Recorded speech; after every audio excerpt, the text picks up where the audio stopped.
안녕하세요. EBS 평생학교 시청자 여러분. 저는 국립국어원 온라인 가나다에서 국민들의 국어 궁금증을 풀어드리고 있는 연구원 이수연입니다.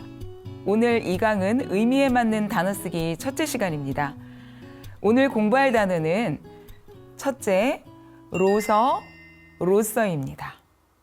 로서는 사람에게 쓰고 로서는 사물에게 쓴다는 생각을 하셨다면 이걸 지우셔야 됩니다. 로서는 자격과 지위를 나타내는 문맥에 쓰고 로서는 수단과 도구를 나타낸다는 내용으로 새롭게 채워 넣으시기를 바랍니다. EBS 평생학교로 예를 들어 볼게요. EBS 평생학교도 지위가 있지 않습니까?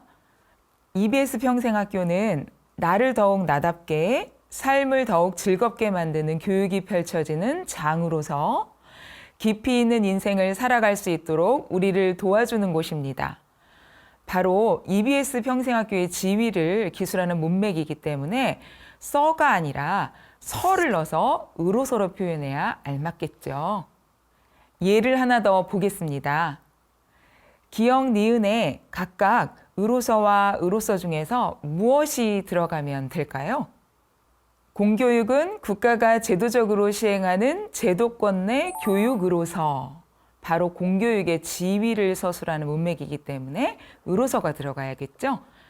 그리고 이러한 공교육으로서 교육 문제를 해결할 수 있다.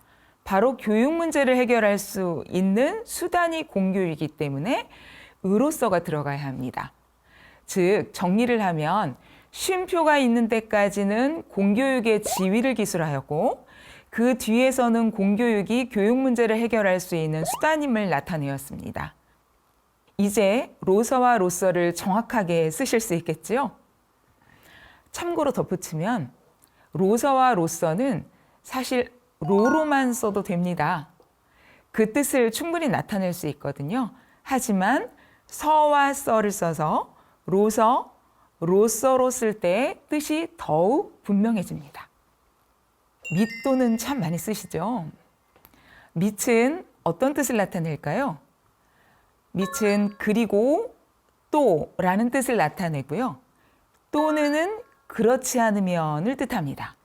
그러니까 영어로 말하면 밑은 and, 또는 or 이렇게 되는 것이죠. 그러니까 예를 들어서 월요일 및 수요일에 실시한다 라고 하면 실시하는 요일이 이틀입니다. 월요일과 수요일. 즉 이틀이 되고 월요일 또는 수요일에 실시할 예정이다 라고 하면 실시 예정 요일이 월요일 아니면 수요일이 되어서 둘 중 어느 요일이든 하루만 됩니다. 참고로 알려드리면 밑은 와 또는 과로 바꿔 쓸 수 있고 경우에 따라서는 가운데점으로 쓸 수도 있습니다. 조사와 분석 이렇게 쓰기도 하죠. 그리고 교부, 접수 그 단어 사이에 가운데점을 써서 쓰기도 합니다. 밑과 관련해서 하나 덧붙이면 A, B, C, and D 이런 문장 구조 아시죠? 이제 보통 영문에서 나오는데요. 이것의 영향으로 이제 우리 국어 문장을 쓸 때도 가, 나, 다, 밑, 라 이렇게 쓰는 경우가 많습니다. 이런 구조에서 밑이 꼭 필요한 건 아닙니다. 그런데 워낙 A, B, C, and D 이것을 많이 보시다 보니까 맨 끝에 밑을 꼭 써야 되나 이런 생각을 하시는 경우가 많아요. 하지만 가나, 다라가 동등하다면 쉼표로 가쉼표, 나쉼표, 다쉼표, 라로 써도 충분합니다. 등을 살펴보겠습니다. 등에는 두 가지 뜻이 있습니다. 사전에 풀이된 뜻을 그대로 가져와서 살펴보자면 이렇습니다. 첫 번째 등은요. 그 밖에도 같은 종류의 것이 더 있다. 이런 뜻을 나타내는 등이 있고요. 둘째는 두 개 이상의 대상을 열거한 다음에 대상을 그것만으로 한정한다. 이런 뜻을 나타내는 등이 있습니다. 그러니까 이렇게 등의 쓰임이 두 가지입니다. 예를 들어서 한번 살펴볼게요. 나는 오늘 사과, 배, 포도 등 과일만 잔뜩 먹었다. 과일을 여러 개 먹었나 봐요. 두 번째 예문은 과일은 사과, 배, 포도 등 세 가지만 먹겠다. 이렇게 두 개의 문장은 좀 등의 쓰임이 다르죠. 첫째 문장은 1번의 등으로 해석할 수 있고요. 둘째 문장은 2번의 등이 쓰인 것으로 해석됩니다. 등과 관련해서도 참고로 드릴 정보가 있어요. 등은 의존명사이거든요. 그래서 의존명사는 다 앞말과 띄었어야 되잖아요. 그래서 위에 소개해드린 두 가지 등의 쓰임은요, 모두 앞말과 띄었어야 합니다. 그런데 법령의 정의나 약칭 등에서 등이 붙어 있는 것을 보신 적이 있을 거예요. 예를 들어서 법령, 훈령, 예규, 고시, 자치법규 등 소괄호 열고 이하 관계 법령 등이라 한다. 소괄호 닫고 할 때 그 등을 관계 법령 앞에 붙이는 거예요. 이는 두 가지로 쓰이는 등을 구별하기가 쉽지 않아서 2번 쓰임의 등을 붙여 쓰는 방식으로 쓰는 것이라고 합니다. 그러니 참고하시면 되겠습니다. 자문에 대해 살펴볼게요.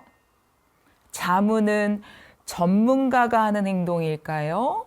전문가에게, 그러니까 전문가한테 하는 행동일까요? 자문은 물음, 그러니까 묻는 행동이요. 묻는다, 묻는 행동이기 때문에 누군가가 전문가에게 하는 행동을 뜻하는 단어입니다. 자문 뒤에 하다가부터 만들어진 동사 자문하다는 내가 전문가에게 무엇을 자문하다 구성으로 쓰이게 됩니다. 이 문제는 변호사에게 자문할 수 있다. 경제개혁안을 구상하여 전문가에게 자문했다처럼 말이죠. 자문은 어떤 일을 좀 더 효율적이고 바르게 처리하려고 그 방면의 전문가나 전문가로 이루어진 기구의 의견을 바로 물음 이런 뜻입니다. 그리고 동사 자문하다는 어떤 일을 좀 더 효율적이고 바르게 처리하려고 그 방면의 전문가나 전문가들로 이루어진 기구의 의견을 묻다 이렇게 뜻풀이 됩니다. 그럼 마지막으로 꾸준히, 월등히, 격상 한번 알아볼까요? 이 단어들은 어떤 문맥에서 쓰인다고요? 네, 긍정적인 문맥에서 쓰입니다. 우리 한번 살펴볼게요. 꾸준히의 뜻이 한결같이 부지런하고 끈기 있는 태도로 라는 뜻입니다. 그리고 월등히는 수준이 정도 이상으로 뛰어나게, 그 다음 격상은 자격이나 등급, 지위 따위의 격이 높아진다 또는 그것을 높인다 이런 뜻을 나타냅니다. 그래서 이들 단어는 그러한 뜻을 나타내는 문맥에서 쓰여왔다는 것을 알 수 있죠. 그렇기 때문에 성범죄가 꾸준히 증가하다. 어떠세요? 정말 이상하시죠? 노인 빈곤율이 다른 나라에 비해 월등히 높다. 참 이상한 느낌을 받습니다. 그리고 감염병 위기경보 단계가 경계에서 심각 단계, 더 심각해지는 거예요. 근데 격상되다. 이렇게 만약에 쓴다면 이 문장에는 꾸준히, 월등히, 격상되다는 어울리지가 않죠. 왜냐하면 이들 단어는 긍정적인 의미를 지니기 때문에 부정적인 문맥과는 어울리지 않기 때문입니다. 그러면 꾸준히, 월등히, 격상이라는 말을 어떻게 쓸 때 문맥이 알맞을까요? 꾸준히 연습한 보람이 있다. 그는 성적이 월등히 좋아서 등록금 전액을 면제받았다. 지위가 사장으로 격상되었다. 이렇게 썼을 때 느껴지시죠? 문맥에 맞는 단어를 사용하면 문장이 살아납니다. 오늘 이 강에서는 의미에 맞는 단어 쓰기 첫째 시간으로 로서, 및 또는 구별하기와 등의 쓰임 두 가지 알아봤고요. 자문하다의 뜻 알고 정확하게 쓰기, 긍정 문맥에 쓰이는 단어들을 살펴보았습니다. 의미에 맞는 단어를 쓰고 싶은 마음은 누구에게나 있을 겁니다. 하지만 단어에 관한 모든 걸 통달한 사람은 없죠.